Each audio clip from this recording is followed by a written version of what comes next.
face and voice of Africa. The story of resurgent and burgeoning Africa is here, only on the Pulse of Africa channel.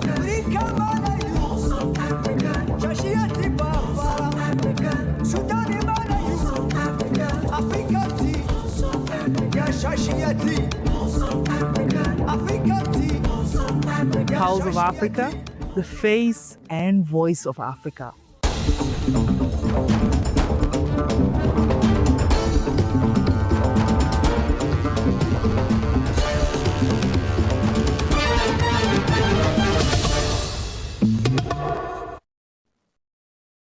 Hello, I'm your host Nsai Gabiao for the news this hour. Stay tuned. We'll start with Ethiopia. Prime Minister Abiy Ahmed attended the Finance Forward Ethiopia conference, where 6 key institutions shaping the nation's financial and revenue systems presented their performance and outlined strategic priorities for the next 5 years. Over the past half-decade, Ethiopia has implemented sweeping macroeconomic reforms, resulting in significant gains. In fact, noted that these reforms have strengthened competitiveness across the financial sector and improved access to services for businesses and citizens alike. The conference serves as a platform to assess progress, align institutional goals, and reinforce Ethiopia's commitment to sustainable economic growth and financial modernization.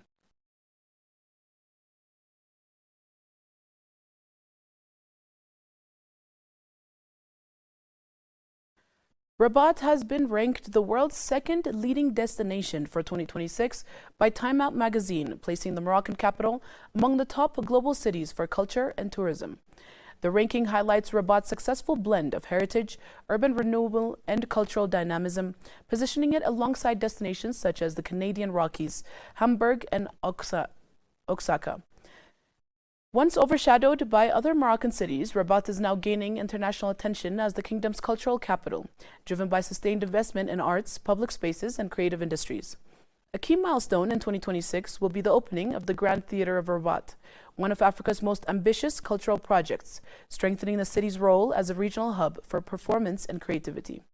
Rabat's destination as UNESCO World Book Capital further reinforces its global profile, marking the city as a center for culture, knowledge, and intellectual exchange in North Africa.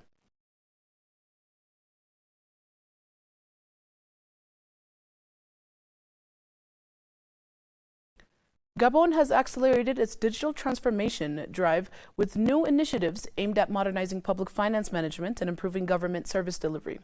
A high-level meeting held on January 13, 2026, brought together the ministries in charge of the economy, finance, and digital economy to assess ongoing reforms and launch new digital projects. Key outcomes included the rollout of the integrated public finance management system to streamline state financial operations alongside the Madik Pay project, which introduces electronic payments for public services. The meeting also approved the creation of a unique participation file to centralize government shareholding data, the expansion of the Gabon Digital Loan Program, and plans for electronic invoicing and a national platform for public revenue collection. Authorities said the reforms are designed to boost transparency, cut administrative delays, and support economic growth, and regular follow-up meetings planned to ensure effective implementation.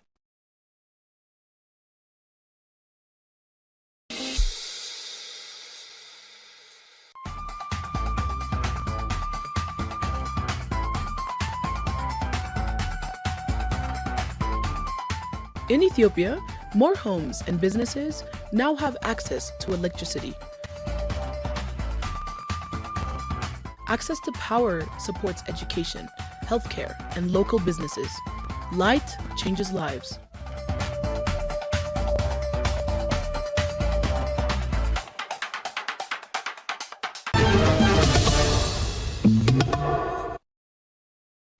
Mauritania's Minister of Defense and Affairs of Retirees and Children of Martyrs, Hanan Ould Sedi, held talks on Thursday with Japan's ambassador to Mauritania, Uchida Horikui, in Nakoto.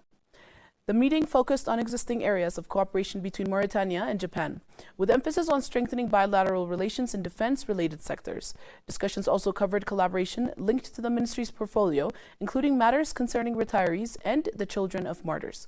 Both sides explored ways to further develop and expand cooperation frameworks, in line with shared interests. Senior officials from the Ministry of Defense, including the Secretary General and heads of key departments, attended the meeting.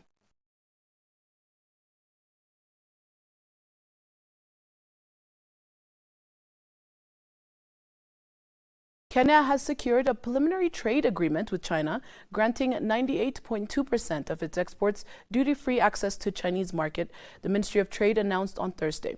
The move comes as two countries continue discussions toward a full bilateral trade deal. President William Ruto's state visit to Beijing last year laid the groundwork for closer economic ties, with several financing and cooperation agreements signed. The ministry said the preliminary deals marks the first formal step in negotiating a comprehensive trade agreement. Ruto defended the engagement with China amid criticism from U.S. officials, emphasizing the need to boost Kenyan exports and address the trade imbalance with Beijing. The agreement is expected to strengthen Kenya's export sector and deepen economic cooperation between the two nations.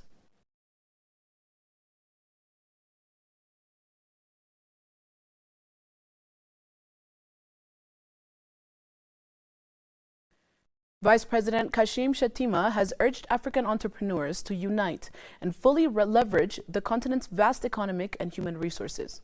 He made the remarks on Wednesday while receiving a Kuo Sharper Foundry Fellowship 2025 to 2026 delegation at the Presidential Villa in Abuja.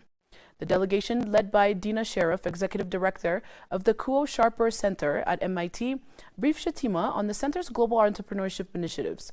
She highlighted the program's success in fostering startups, mobilizing over $1.5 billion and creating 30,000 jobs worldwide. Whether we are from the Maghreb, or from Central Africa, or from West Africa, essentially, we are in the same boat.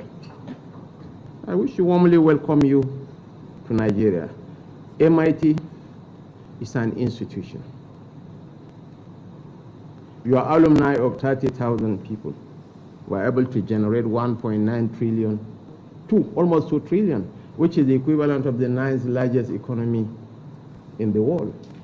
So you are an institution that we cherish, we respect, and we adore. And we want to continue the engagement. So I wish you all the best.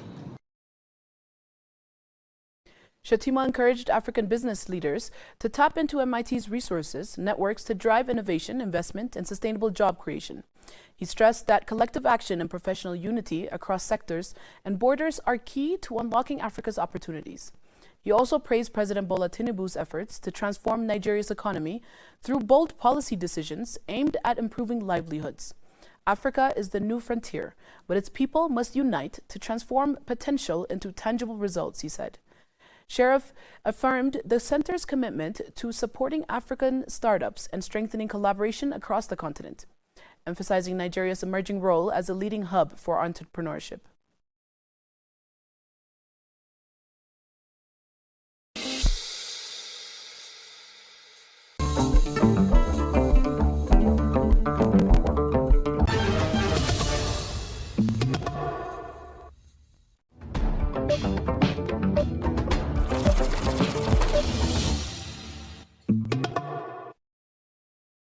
Moving on to business headlines, Alta Semper Capital has secured $57.5 million in commitments for its growth fund second to expand access to affordable healthcare across Africa and other high-growth markets. The funding includes $37.5 million from European Investment Bank Group and $20 million from the International Finance Corporation, formalized at the signing ceremony in Cairo. Targeting a total fund size of $150 million, the fund will scale healthcare and consumer business focused on primary care, diagnostics, medical devices, digital health, and wellness platforms. Alta Semper has already begun deploying capital into high-impact firms, enforcing its goal of building resilient and inclusive health ecosystems.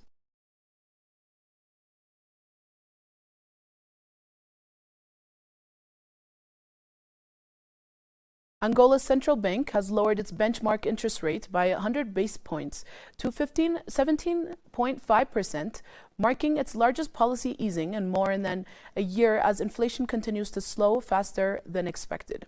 The decision follows two earlier 50 basis points cuts and signals growing confidence in the country's macroeconomic stabilization, with the easing expected to reduce borrowing costs and support businesses, activities, and household spending. Official data shows inflation declined to 15.7% year-on-year in December 2025, down sharply from 27.5% a year earlier and below the central bank's target, supported by stabilizing food and fuel prices and steadier exchange rate. The rate cut reflects Angola's broader recovery efforts, combining fiscal discipline, financial sector reforms, and cautious monetary management as the oil-dependent economy works to diversify and strengthen domestic production. Economists say the move aligns with a wider regional trend of cautious monetary easing in parts of southern Africa, potentially creating a more supportive environment for small and medium-sized enterprises and sustainable growth.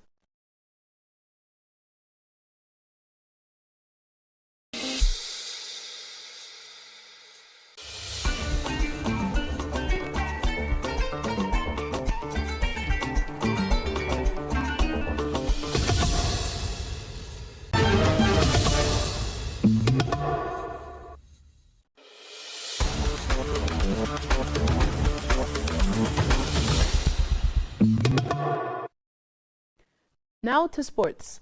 The Confederation of African Football has unveiled the final nominees in the remaining women's categories for the CAF Awards 2025, with winners set to be announced in Rabat, Morocco. The awards will be presented during the final draw ceremony for the Total Energies CAF Women's Africa Cup of Nations Morocco 2026. The categories had been postponed to allow for the conclusion of the CAF Women's Championship League Egypt 2025. In the CAF Women's Coach of the Year category, the shortlisted nominees are George Filda of Morocco, Justin Madugu of Nigeria, and Lamia Bohamdi of TP Mazembe. For CAF Women's Club of the Year, Asek Mimosas of Côte d'Ivoire, TP Mazembe of DR Congo, and Asafar of Morocco are in contention, reflecting the growing competitiveness of women's club football across the continent.